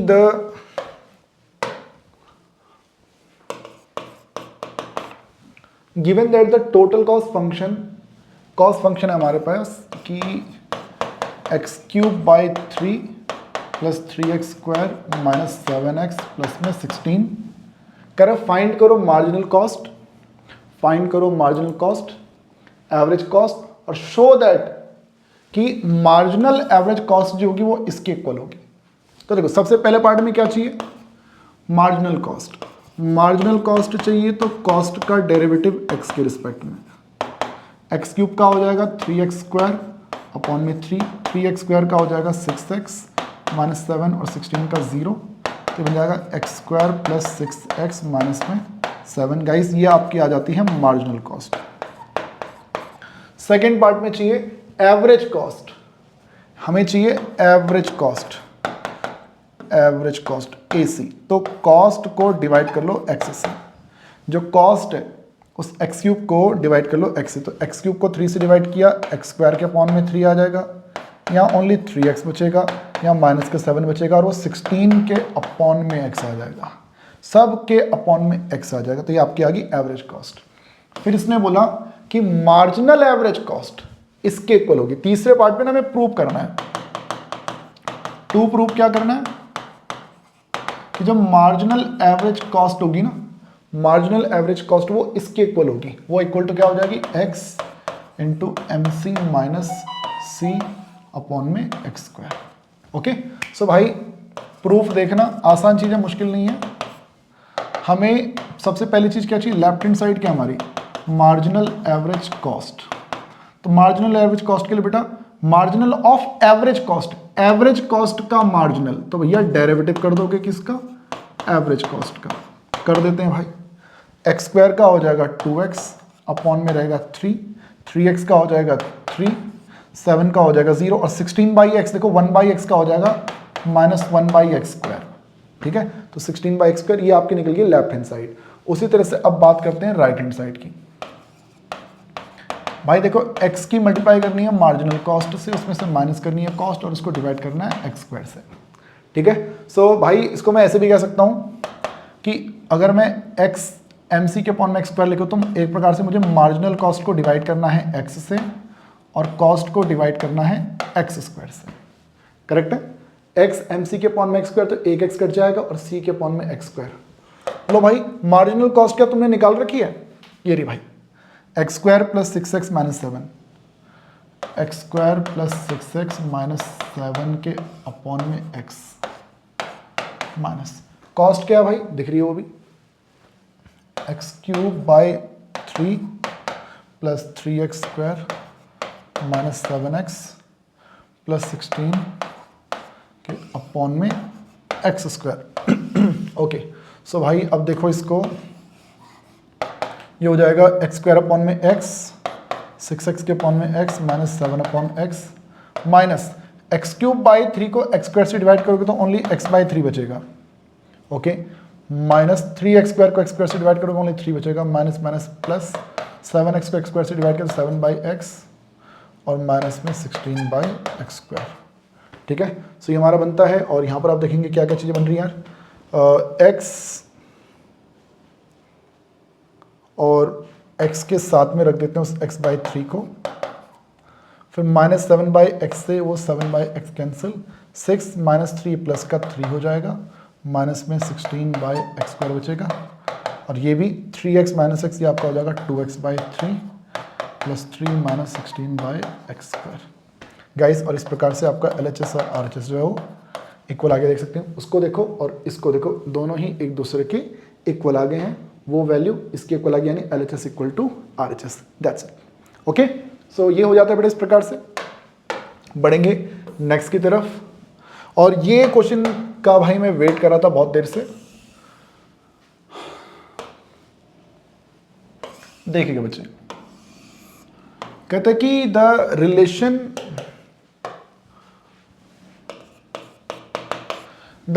between the total cost y, इस बार कॉस्ट को इसने y से रिप्रेजेंट किया। अच्छा, टोटल कॉस्ट y = दिस। देखो कॉस्ट क्या दे रखी है, 3x × x + 7 अपॉन में x + 5 प्लस में 5, जिसको मैं क्या लिख सकता हूँ 3x² 7 3 21x के अपॉन में है x + 5। ओके, अब मुझे प्रूव क्या करना है,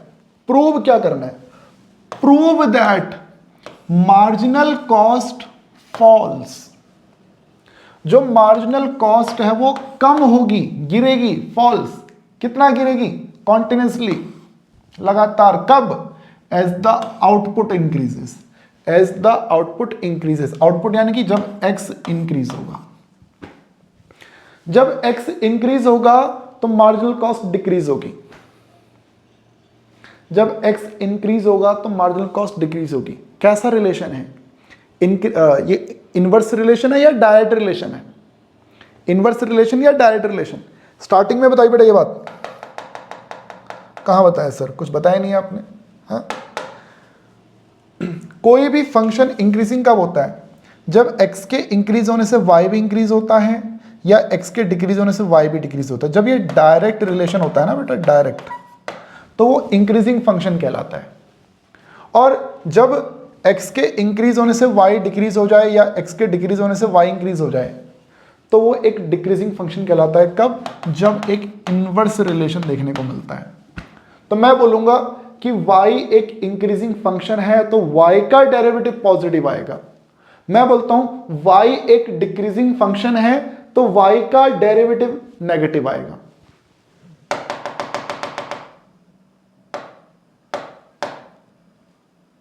बच्चे, x के इंक्रीज होने से मार्जिनल कॉस्ट डिक्रीज हो रही है, यानी कि इनवर्स रिलेशन है।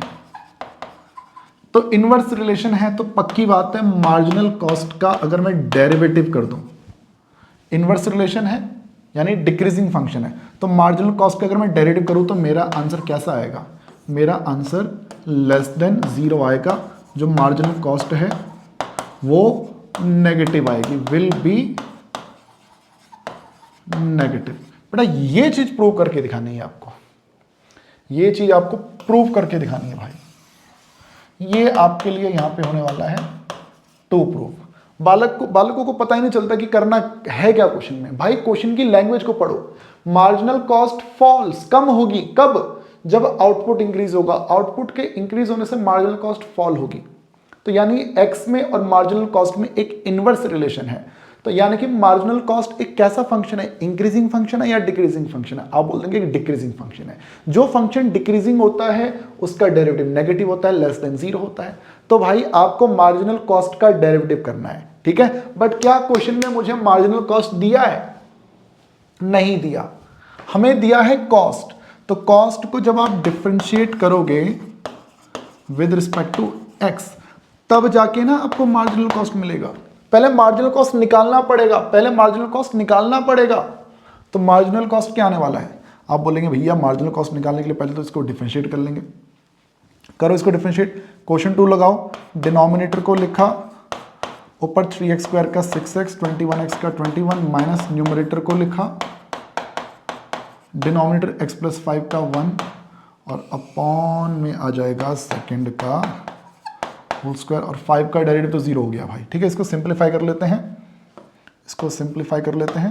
x into 6x, 6x square, 21x, 30x, 105 minus 3x square minus 21x upon में x प्लस 5 का होल स्क्वायर। सो 21x से 21x cancel, 6x square minus 3x square will be 3x square, और आगे हमारे पास है we 30x plus में है 105.23। Okay, और कुछ रह गया 1 2 3, हाँ 6x square minus 6 square 3 square, ठीक है, हाँ फाइन। और डिनोमिनेटर में वी हैव x प्लस 5 का होल स्क्वायर। गाइस ये हमारी निकली है मार्जिनल कॉस्ट। इसे मैं ले जा रहा हूं अगले पेज पर, क्योंकि मुझे इसका करना है, मुझे इसका करना है भाई, मुझे मार्जिनल कॉस्ट का डेरिवेटिव करना है, डेरिवेटिव।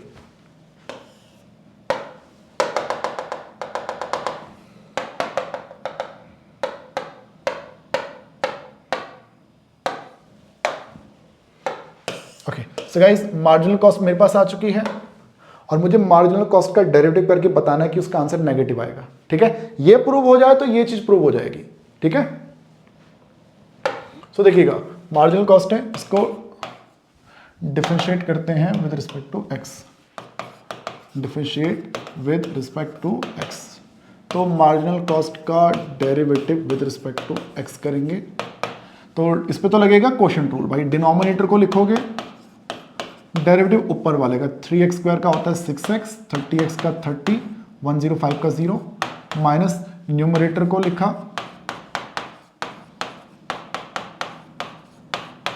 और x प्लस 5 का होल स्क्वायर है ना, इसका 2x प्लस 5 की पावर में 1 और x प्लस 5 का 1 अपॉन में आ जाएगा सेकेंड का होल स्क्वायर। तो भाई अब जो है यहाँ पर आप देखेंगे कि x प्लस 5 यहाँ पर भी है यार, और x प्लस 5 यहाँ पर भी है। तो एक x प्लस 5 ना मैं कॉमन ही ले लेता हूँ यार, ठीक है ना। x प्लस 5 मैंने कॉमन ले लिया, तो अब यहाँ पर अभी भी एक x प्लस 5 बचेगा, और यहाँ पर ये आपका बनने वाला है 6x प्लस 30। वहाँ से x प्लस 5 तो बाहर आ गया, जो बचेगा 2, साथ में रहेगा 3x square plus 30x plus में 105, and in denominator we have this x plus 5 की पावर में 4। ओके, और अब देखो भाई हमारा जो है ये जो एक x प्लस 5 है, इससे ये तो कट जाएगा। तो डिनोमिनेटर में अब जो हमारे पास बचेगा वो बचेगा x प्लस 5 का क्यूब। एक तो कट गया ना ये। अब ब्रैकेट के अंदर, इस ब्रैकेट के अंदर ये जो चीज़ें हैं, अब जरा इसको सिंप्लीफाई करते हैं। तो देखो x into 6x, x into 30, 5 into 6, 5 into 30, okay. और यहाँ माइनस में 6x², माइनस में 60x, माइनस में 210 और 6x² से 6x² कैंसिल, 30 60x भी कैंसिल, 150 माइनस 210, आपका आंसर आ जाएगा माइनस में 60। डिनोमिनेटर में विल हैव x+5 का होल क्यूब। और ये जो पूरा जो आपका जो मार्जिनल कॉस्ट का जो डेरिवेटिव आपने किया ये आ गया लेस देन 0, नेगेटिव आ गया, देखो बाहर माइनस लगा हुआ, इसका मतलब क्या है? सो marginal cost is a decreasing function. और डिक्रीजिंग फंक्शन का मतलब क्या हो गया कि अगर x इंक्रीज होगा तो मार्जिनल कॉस्ट डिक्रीज होगा, x इंक्रीज होगा तो मार्जिनल कॉस्ट डिक्रीज होगा। ठीक है, सो बेटा इस प्रकार से जो है ये हमारे क्वेश्चन इस तरह से यहाँ पे पूरा कंप्लीट बन जाता है यार। ओके, सो ये होता है। बढ़ेंगे भाई अगले की तरफ। नेक्स्ट देखो और क्या क्वेश्चन हमारे पास, क्वेश्चन बहुत है भाई, है ना। सो देखिएगा, प्रैक्टिस आपकी पूरी भैया हो जाएगी। देखिएगा बच्चे, कहता है कि the demand function of a monopolist given by, अब देखो परफेक्ट कंपटीशन, मोनोपोलिस्ट, ओलिगोपोली, ये सब आपने पढ़ रखा है। ठीक है, थ्योरी में, इकोनॉमिक्स में आपने पढ़ रखा है। मैथमेटिक्स में सिंपल से नियम है जो मैंने आपको सारे बता दिए हैं, वही चलते रहेंगे, कुछ नया नहीं आएगा। क्या बोलता है? The demand function of a monopolist given by this. ये जो डिमांड फंक्शन, ये जो शब्द यूज करता है ना भाई, इसके बारे में यार मैं एक बार आप लोगों को बता देना चाहता हूं, ये मैंने नहीं बताया भाई। ठीक है ना, ये मैं आपको एक बार बता देता हूं। जो डिमांड फंक्शन होता है, डिमांड फंक्शन बेसिकली एक इक्वेशन होगी, एक इक्वेशन होती है, मैं कह सकता हूं एक रिलेशन है, relation between price P and quantity X। Price P और क्वांटिटी X के बीच में रिलेशनशिप है। जैसे मैं बोलता हूं कि लेट्स से प्राइस जो है वो 10 minus, let's say this is 20 minus में 2x है। This is the demand function, यह है डिमांड फंक्शन, डिमांड लॉ भी इसको हम बोल सकते हैं। अब ये इसका मतलब होता क्या है? रेवेन्यू फंक्शन टोटल रेवेन्यू बता देता है, total cost function total revenue बता देता है। डिमांड फंक्शन क्या बताता है भाई? डिमांड फंक्शन ये बताता है कि किसी पर्टिकुलर प्रोडक्ट की किसी स्पेसिफिक डिमांड पर उसकी प्राइसिंग क्या होगी। जैसे मैं बोलता हूं कि मैं किसी प्रोडक्ट की 5 यूनिट खरीदना चाहता हूं, 5 यूनिट, तो आप x equal to 5 unit purchase करना चाहते हो, तो आपको जो प्राइस जो आपको लगेगा 10 इंटू 20 माइनस 10, आपका आंसर आ जाएगा 10। मैं बोलता हूं मैं 6 यूनिट्स परचेज करना चाह रहा हूं, तो आप बोल देंगे सर 6 यूनिट परचेज करना चाह रहे हो, तो 6 इंटू 12, 20 माइनस 12 विल बी 8, तो यानी 8 रुपए के हिसाब से आप उस प्रोडक्ट को परचेज कर सकते हो। आपने पढ़ रखा है ना, क्वांटिटी जितना ज़्यादा बढ़ाते हो प्राइस उतना डिक्रीज होता रहता है। तो ये होता है डिमांड फंक्शन। अब ये डिमांड फंक्शन का काम क्या रहेगा भाई? वो जो रेवेन्यू आप फाइंड करते हो बेटा, RX, वो प्राइस इंटू क्वांटिटी X रहता है ना। तो प्राइस जैसे हमारे पास है 20 माइनस में 2x मल्टीप्लाइड बाय x, तो बन जाएगा 20x माइनस में 2x²। ये आपका रेवेन्यू बन गया, ये आपका रेवेन्यू बन गया बेटा। क्या रेवेन्यू? 20x माइनस में 2x²। अब मैं बोलता हूँ मार्जिनल रेवेन्यू निकालो, मार्जिनल रेवेन्यू। तो जो रेवेन्यू है उसका डेरिवेटिव कर लो, तो लो भाई 20x का 20 और 2x² का हो जाएगा 4x। ये आपका मार्जिनल रेवेन्यू भी आ गया भाई, कोई दिक्कत वाली बात नहीं है। ठीक है, कई बार क्या होता है हमें रेवेन्यू दे देता है, रेवेन्यू फंक्शन दे देता है, जैसे दिस इज 8x माइनस में 20x, दिस इज 2x², कहता है कि फाइंड डिमांड फंक्शन। अब देखो डिमांड फंक्शन सुन के फिर घबरा मत जाना कि दिया नहीं है भाई। डिमांड फंक्शन क्या है? प्राइस और क्वांटिटी के बीच में रिलेशन, P और X के बीच में रिलेशन, स्मॉल p। ठीक है, और रेवेन्यू कैसे निकलता है? जब P की मल्टीप्लाई X से करते हो। R कैसे निकलता है? जब P की मल्टीप्लाई X से करते हो। R मालूम है, P निकालना है, तो P निकालने के लिए R को डिवाइड कर दो X से, 8x को x से डिवाइड किया 8, 2x² को x से डिवाइड किया 2x। लो भाई ये आपका डिमांड लॉ मिल गया। ठीक है, अब देखो ये जो डिमांड लॉ आपका है, वैसे तो क्वेश्चन में देर का होता है। अगर क्वेश्चन में अगर कभी ना दिया हो ना बेटा, अगर कभी कोई सिचुएशन लगे कि हमें डिमांड लॉ क्वेश्चन में दिया नहीं है, तो उस सिचुएशन में आप P equal to A plus BX let कर सकते हैं, और चाहो तो p equal to a minus b x भी आप इसको लेट कर सकते हैं। बाकी मेरी a plus b x let करने की आदत रहती है अगर क्वेश्चन में मेंशन ना हो तो। वैसे तो दे रखा होगा पर अगर ना दिया हो तो आप ये लेट कर सकते हो कि लीनियर डिमांड फंक्शन आपका रहता है यार। ओके, अब देखो जैसे क्वेश्चन है हमारे पास क्या कि the demand function of a monopolist, demand function price हमें दे रखा है कितना 1500 माइनस में 2x माइनस में x²। अच्छा करके find the marginal revenue, marginal revenue निकालो जी। तो मार्जिनल रेवेन्यू निकालने में क्या दिक्कत है, पहले रेवेन्यू निकालना पड़ेगा। रेवेन्यू आर क्या होगा, प्राइस इनटू क्वांटिटी, प्राइस ये रहा 1500 माइनस में 2x माइनस में x² मल्टीप्लाइड बाय x, तो ये आपका बन जाएगा 1500x माइनस में 2x² माइनस में x³। 1500x माइनस में 2x² माइनस में x³। ये रेवेन्यू फंक्शन आया आपका। आपको पहले पार्ट में क्या चाहिए, मार्जिनल रेवेन्यू। तो वो जो रेवेन्यू है उसका डेरिवेटिव कर दो x के रिस्पेक्ट में, 1500 x का 1, 2x² का 4x और x³ का 3x²। ये आपका हो जाएगा मार्जिनल रेवेन्यू। ओके, और फिर क्या बोलते हैं, also find the marginal revenue when x is equal to 10। तो भाई जब x आपका 10 के इक्वल है तो यहाँ पे x की जगह 10 पुट कर सकते हो। ये काम खुद से कर लेना यार, ठीक है ना। 1500 माइनस 4 इंटू 10, ठीक है। तो 100 इंटू 3 300, 1200 से 1160 समथिंग कुछ ही आपका आंसर आना चाहिए यार। हो गया अभी, ठीक है। सो ये आपका खत्म हो गया यार, ये होता है बेटा। फिर नेक्स्ट देखिए, अच्छा ये बहुत प्यारा क्वेश्चन है, बहुत ही अच्छा क्वेश्चन है, देखिएगा जरा।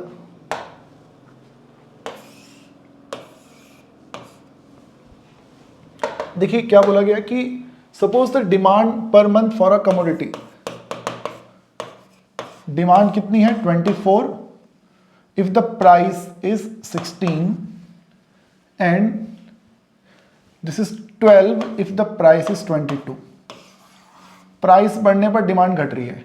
Assuming that the demand curve is linear, demand curve कैसी है, लीनियर। तो भाई मैंने अभी एक बात आप लोगों को बताई कि फॉर लीनियर डिमांड आपका जो P है वो a प्लस बी एक्स के इक्वल रहा करता है, ठीक है, a प्लस बी एक्स के इक्वल। तो भाई इसने बोला कि लीनियर डिमांड है, तो कहते कि व्हाट इज डिमांड फंक्शन, का डिमांड फंक्शन होगा क्या, ये बता दो हमें। तो बच्चा लोग यहाँ पर देखो, आप जानते हैं P जो हमारा होता है वो a प्लस बी एक्स के इक्वल है। तो देखो P की जगह जब 16 पुट करोगे तो x की जगह 24 रख दो, 24b, क्वेश्चन 1। और P की जगह जब 22 पुट करोगे तो a प्लस b और उस x की जगह पर बेटा आप 12 पुट कर दो, ये होगी इक्वेशन 2। ये बात ठीक है भाई। प्राइस की जगह 16 रखा और x की जगह 24 रख दिया, ऐसी प्राइस की जगह 22 रख दिया और x की जगह 12 रख दिया हमने, ठीक है। सो इन दो इक्वेशन को सॉल्व कर लो। सॉल्विंग 1 एंड 2, आप इक्वेशन 1 से इक्वेशन 2 को माइनस कर दो। 16 माइनस 22 माइनस का 6, a से a कट जाएगा और 24 माइनस 12, ये आपका 12b बन जाएगा और b की वैल्यू जो है वो माइनस में 1/2 आ जाएगी। b माइनस 1/2 आ जाएगा तो उसको यहाँ पुट कर लो। Now 16 equal to a plus 24b, a plus 24b की जगह माइनस 1/2, a माइनस में 12 और यहाँ से a की वैल्यू 28 आ जाएगी। तो 28 आ गया। सो एक प्रकार से बेटा आप लोगों ने अपना डिमांड फंक्शन निकाल दिया है, a प्लस बी एक्स था ना, तो a की वैल्यू आई है 28 और b की वैल्यू है माइनस में 1/2 और आगे रहेगा x। ये है आपका डिमांड लॉ, डिमांड फंक्शन। ये हमारा हो गया डिमांड फंक्शन। फिर इसने बोला कि टोटल रेवेन्यू फंक्शन निकालो, मार्जिनल रेवेन्यू निकालो। तो इसमें कोई दिक्कत नहीं है। रेवेन्यू क्या होता है, p into x, 28x minus में x² के अपॉन में 2, ये आपका रेवेन्यू हो जाएगा। मार्जिनल रेवेन्यू चाहिए तो उसके लिए रेवेन्यू का डेरिवेटिव कर लो x के रिस्पेक्ट में, तो 28 और x² का 2x के अपॉन में 2, तो 28 माइनस में x हो जाएगा। सो इसमें भी कोई दिक्कत वाली बात एज सच नहीं है यार, ठीक है। सो ये था हमारा 18th question, 18th 28 minus 1/2x correct है, ठीक है। सो ये हमारे इस क्वेश्चन का आंसर बन जाता है।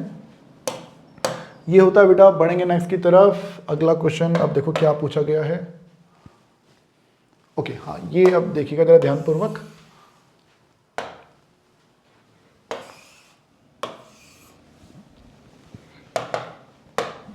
The demand equation of a manufacture product. देखो डिमांड फंक्शन दे रखा है कितना, 180 माइनस में x/4। जिससे आप क्या लिख सकते हो, 180/4 होता है 45 माइनस में 1/4x। अच्छा, कह रहे कि what value of x will there be. ये मैक्सिमम लिखा हुआ है यहाँ पे, मैक्सिमम रेवेन्यू। मैक्सिमम रेवेन्यू, हमें रेवेन्यू मैक्सिमम चाहिए, रेवेन्यू मैक्सिमम चाहिए, रेवेन्यू। तो भैया उसके लिए एंड रुकना बच्चों, जरा माइक में चेंज कर रहा हूं।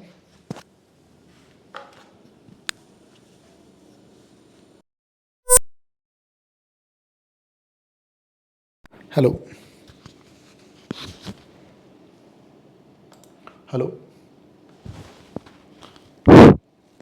सॉरी। ओके सो बच्चों, पी है हमारे पास, रेवेन्यू मैक्सिमम होना चाहिए। तो रेवेन्यू बेटा, रेवेन्यू हमारा रहता क्या है, रेवेन्यू आर जो होता है वो पी इंटू एक्स होता है। तो इस पूरे की मल्टीप्लाई एक्स से कर लो तो बन जाएगा 45x माइनस में एक्स स्क्वायर के अपॉन में 4। रेवेन्यू आ गया। अब मैक्सिमम मिनिमम बोलता है तो डेरिवेटिव, पहला डेरिवेटिव जीरो पुट करोगे, फिर सेकंड डेरिवेटिव नेगेटिव आएगा, तब जाके रेवेन्यू मैक्सिमम होगा। ठीक है, स्टार्टिंग वाला पॉइंट याद करो मैक्सिमम मिनिमम का। तो भाई मुझे रेवेन्यू में जो चीज मैक्सिमम चाहिए उसका डेरिवेटिव, रेवेन्यू मैक्सिमम चाहिए, मैक्सिमम रेवेन्यू, तो रेवेन्यू का डेरिवेटिव किसका, रेवेन्यू का। 45x का हो जाएगा 45, एक्स स्क्वायर का हो जाएगा 2x के अपॉन में 4, और इसे जीरो पुट करोगे तो बन जाएगा 45 माइनस x/2, x की वैल्यू आ जाएगी 90। अब यहां से सेकेंड डेरिवेटिव निकालोगे, सो 45 का 0 और 2x/4 का माइनस में 2/4, और ये आ गया नेगेटिव।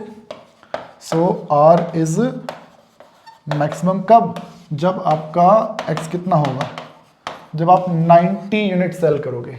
तो x की जगह बेटा आप लोगों को इसमें 90 पुट करना पड़ेगा यार।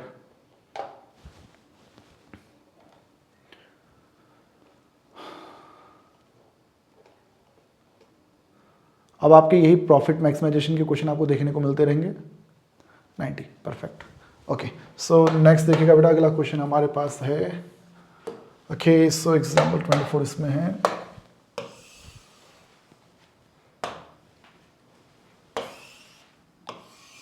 कह रहे कि if the total cost function, cost given है, ठीक है, कॉस्ट है हमारे पास x³ / 3 minus 5x square plus 30x plus में 15, where x is output and price under perfect combination is given as. Price under perfect combination दे रखा है कितना, 6 रुपए का, प्राइस 6 रुपए का, ठीक है ना, पर यूनिट। तो अगर मैं बोलूँ रेवेन्यू क्या हो जाएगा, तो रेवेन्यू आप जानते हैं P इंटू एक्स होता है। इस बार अलग से कोई डिमांड फंक्शन नहीं दिया, परफेक्ट कॉम्बिनेशन में प्राइस तो सेम रहता है, तो प्राइस इन्होंने 6 बोल दिया, चाहे क्वांटिटी आपका कितना भी रहे। सो P 6 है, X, सो ये आपका रेवेन्यू भी आ गया। इसने बोला for what value of X the profit is maximum, profit maximum होना चाहिए। सो भाई जो प्रॉफिट है उसको मैं कैपिटल P से रिप्रेजेंट करता हूं, तो प्रॉफिट आपका रहेगा रेवेन्यू माइनस कॉस्ट। रेवेन्यू यानी कि 6x में से माइनस करना पड़ेगा कॉस्ट, इस पूरे को माइनस करना पड़ेगा। तो x³ / 3 minus 5x square plus 30x plus में 15। सो प्रॉफिट आपका हो जाएगा भाई 6, देखो माइनस में x³ / 3, फिर माइनस और माइनस प्लस का 5x स्क्वायर, 6x माइनस में 30x माइनस में 24x माइनस में 15। सो गाइस ये हो गया प्रॉफिट P। और अब प्रॉफिट मैक्सिमम चाहिए, देखो अभी रेवेन्यू मैक्सिमम चाहिए था तो रेवेन्यू का डेरिवेटिव किया, प्रॉफिट मैक्सिमम चाहिए तो प्रॉफिट का डेरिवेटिव करूंगा। प्रॉफिट का डेरिवेटिव एक्स के रिस्पेक्ट में माइनस एक्स क्यूब का हो जाएगा 3x स्क्वायर अपॉन में 3, 5x स्क्वायर का 10x 24, 15 का 0 minus x square plus 10x minus में 24। इसे 0 पुट करेंगे बेटा, D P by d x को 0 पुट कर लो। 0 पुट करोगे भाई इसको तो ये आपका बन जाएगा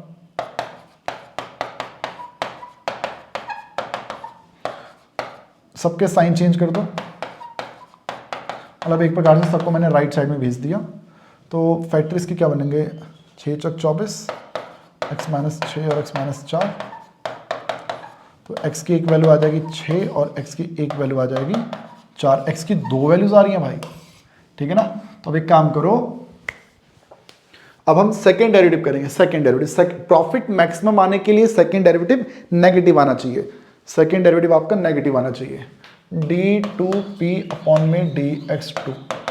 तो सेकेंड डेरिवेटिव देखो, माइनस एक्स स्क्वायर का डेरिवेटिव हो जाएगा माइनस में 2x और 10x का डेरिवेटिव हो जाएगा 10, ठीक है, 24 का तो 0 ही है। अब देखो x की जगह अगर 4 पुट करोगे एट x इक्वल टू 4, आपका जो सेकेंड डेरिवेटिव है वो बनेगा माइनस 8 प्लस 10 यानी कि 2 which is less than 0।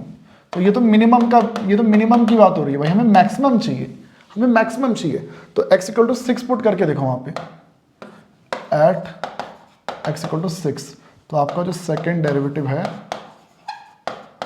Minus 2 into 6 plus 10 minus 12 plus 10 minus 2, so negative आ गया। सो प्रॉफिट क्या हो जाएगा, मैक्सिमम, कब, जब आपका x कितना होगा 6 यूनिट। जब आप 6 यूनिट बनाओगे, 6 यूनिट बेचोगे, तब जाके आपका प्रॉफिट मैक्सिमम रहेगा, अदरवाइज तो मैक्सिमम प्रॉफिट आपका इसमें नहीं होने वाला है भाई, ठीक है। ओके सर,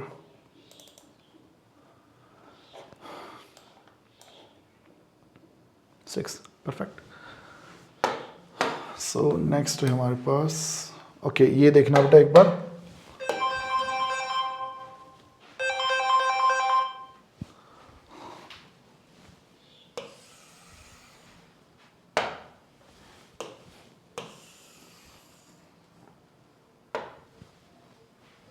अब ये देखिएगा भाई जरा, हमें क्वेश्चन दिख रहा है आपको यार, ओके देखो क्या कहते हैं कि द मोनोपोलिस प्रोडक्ट है, कोई डिमांड फंक्शन दे रखा है। देखो डिमांड फंक्शन यानी कि प्राइस और क्वांटिटी के बीच में रिलेशन दे रखा है, 50 के अपॉन में है रूट एक्स। अच्छा, और हमें एवरेज कॉस्ट दे रखी है, एवरेज कॉस्ट दे रखी है बेटा हमें कितना, 0.50 प्लस में 1000 के अपॉन में x।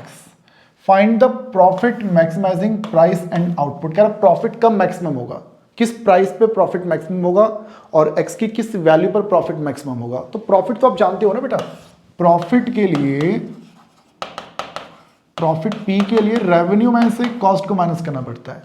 तो देखो प्राइस दे रखा है, डिमांड फंक्शन दे रखा है ना, रेवेन्यू जो आपका रहेगा और वो P इंटू एक्स होता है। तो प्राइस है 50 के अपॉन में रूट एक्स, उसकी मल्टीप्लाई x से। तो देखो आप जानते हो कि वो जो x होता है उस x का मतलब क्या है, वो root x into root x है। तो ये तो कैंसिल, तो ये आपका बन जाएगा 50 रूट एक्स, ये आपका हो जाएगा रेवेन्यू। अब हमें एवरेज कॉस्ट दे रखी है, कॉस्ट नहीं दी बेटा। सो आप जानते हो एवरेज कॉस्ट कैसे आती है, जब आप एवरेज कॉस्ट निकालने के लिए आपको कॉस्ट को डिवाइड करना पड़ता है एक्स से, सही बात है। सो कॉस्ट निकालने के लिए आप क्या करोगे, इस एक्स को उस साइड भेज दो, या फिर ऐसे कह लो कि हम जानते हैं ना कि एवरेज कॉस्ट के लिए कॉस्ट को एक्स से डिवाइड करना पड़ता है, तो कॉस्ट निकालने के लिए एक्स की मल्टीप्लाई एवरेज कॉस्ट से करनी पड़ जाती है। तो एक्स की मल्टीप्लाई 0.50 प्लस 1000 बाय एक्स से करोगे, सो 0.50 एक्स, और एक्स की मल्टीप्लाई वहाँ भी करोगे तो नीचे का एक्स कट जाएगा, वो आ जाएगा 1000। रेवेन्यू मिल गया, कॉस्ट मिल गया, प्रॉफिट चाहिए P, so R minus C 50 root x में से माइनस करोगे 0.50, x में से माइनस करोगे 1000, और अब बेटा प्रॉफिट आ चुका है, फिर से पहले जैसा काम इसमें करना है बस। अब इसको सबसे पहले तो डिफरेंशिएट कर लो विद रिस्पेक्ट टू x। तो देखो p का derivative d by d x 50, root x का डेरिवेटिव होता है 1/2 रूट एक्स, 0.50, x का डेरिवेटिव 1 और 1000 का 0। इसको 0 पुट करोगे यार तो 50 के अपॉन में, अच्छा ये 25 हो जाएगा, 25 अपॉन में रूट एक्स वो इक्वल टू 0.50 हो जाएगा। और उससे भी आप लिख सकते हो 0.50 का मतलब 1/2, तो root x into 1, root x equal to आपका 50 आ जाएगा। रूट एक्स इक्वल टू 50 आ जाएगा, 2 की मल्टीप्लाई 25 से कर लिया, रूट एक्स की मल्टीप्लाई 1 से कर दी। तो रूट एक्स अगर 50 है तो पक्की बात है एक्स निकालने के लिए स्क्वायरिंग करना पड़ेगा, तो एक्स आपका 2500 रहा होगा बेटा, एक्स आपका 2500 रहा होगा। इतना होता है। अभी सिर्फ एक्स की वैल्यू निकली, अभी सेकेंड डेरिवेटिव भी निकालना है ना। आपका जो डी बाई डी एक्स था इट वॉज कितना था यार, 50 अपॉन में 2 रूट एक्स, और माइनस में कितना था 0.50। देखो ये 25 है, रूट एक्स को अगर आप ऊपर भेजोगे तो एक्स की पावर माइनस की 1/2 हो जाएगी। आप इसको दोबारा डिफरेंशिएट करो विद रिस्पेक्ट टू एक्स, तो ये बनेगा डी डबल पी अपॉन में डी एक्स 2, 25 माइनस 1/2 पहले आ जाएगा, x की पावर हो जाएगा -3/2 और 0.50 का डेरिवेटिव हो जाएगा 0। और देख सकते हैं माइनस पे 25/2 वो x नीचे आ जाएगा, उसकी पावर प्लस के 3/2 हो जाएगी विच इज़ लेस देन 0। सो हम बोल देंगे यहाँ पर कि हमारा जो प्रॉफिट है वो हो जाएगा मैक्सिमम। वो भी कब, जब आपका जो x है वो कितना हो, 2500 है यार, हाँ 2500, ठीक है। बट इसने वो क्या पूछा था, find profit maximizing price and output. Output तो निकाल दिया, प्राइस भी निकालना है। प्राइस क्या है 50 अपॉन में रूट एक्स। नाउ जो P है वो क्या है 50 अपॉन में रूट एक्स। तो रूट एक्स यानी रूट एक्स कितना था हमारा यार, रूट एक्स था रूट 2500। सो 50 आएगा तो प्राइस आपका 1 रुपीज़ हो जाएगा। सो P इतना और X इतना। सो ये हमारे इस क्वेश्चन का आंसर रहना चाहिए भाई।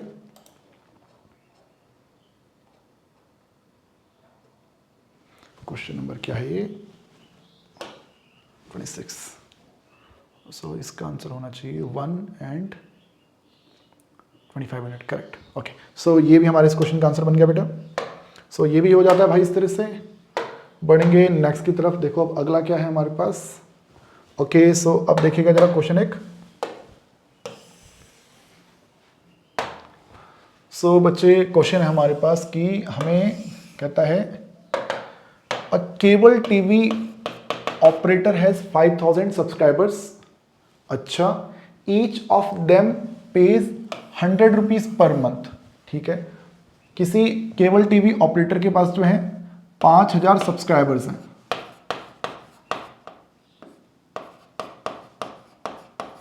और वो 5000 लोग जो हैं उस केबल ऑपरेटर को 100 रुपीज मंथली देते हैं। इतना वो पे, ये इसके चार्जेस हैं।